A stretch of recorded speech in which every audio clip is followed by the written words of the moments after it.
Okay, so I attended self-help groups as well over the course of the last couple weeks. Been to two Albrighty and two AA. Want to go over a couple things real quick. This would be something I would suggest to anyone that I worked with because I did a, counseling, so SUD counseling and group in conjunction with AA, and it worked out really good. And it's been actually, the National Library of Medicine says the evidence for AA effectiveness is strong, and higher levels of attendance are related to higher levels of abstinence. So it's a proven thing, it's free, and it's something I'd like to work with anyone I'm working with, let them know I suggest it strongly, and I think it's a good determination of anything that guarantees sobriety.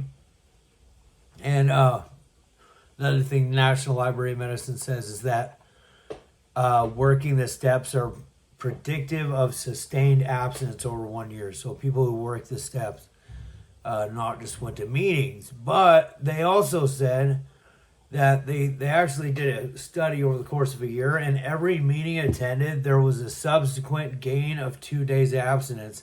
I think that's profound as far as things go, because I know for a fact that if you can guarantee a couple days of more sobriety out of each group you go to, it's amazing. I thought that was significant. They pointed that out. And then 9% of all Americans have actually been to an AA group, sometime in their life. So. And then patients who attended AA more often in 3-month interval after treatment were more likely to maintain abstinence from alcohol in that interval. So my goal is to work with people in treatment, preferably young people. And I actually pulled that piece about every meeting attended was a subsequent 2 days abstinence from the National Library of Medicine. And they said that in regards to youth. So another thing I was looking at when it comes to AA, so it's a lot different than group counseling. I mean, it's the group as a whole. There's not just one leader, there's a chairperson.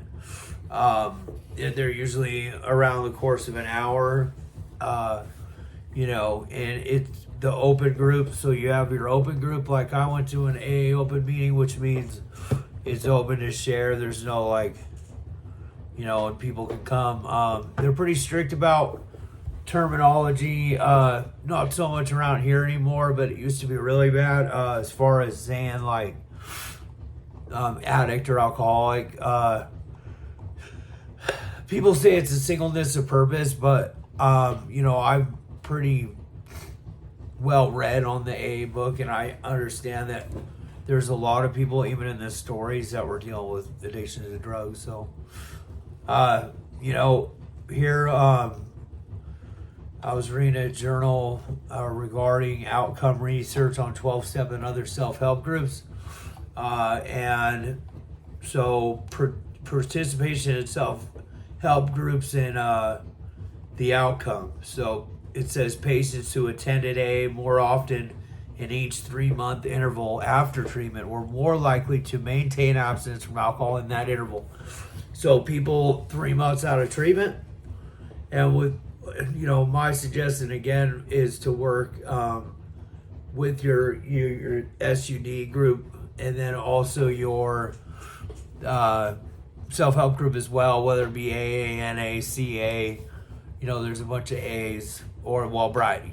And in my opinion, the structure of AA is what I like the big book. That's just me. The Albrighty meetings are welcoming. I just get more depth and weight out of the AA or NA. So another thing is that in other studies, these have been studies with people that attend self-help groups and how they work. And this is regarding NA, but so individuals who continue to attend AA or NA over a longer interval are more likely to maintain abstinence than are individuals who stop attending.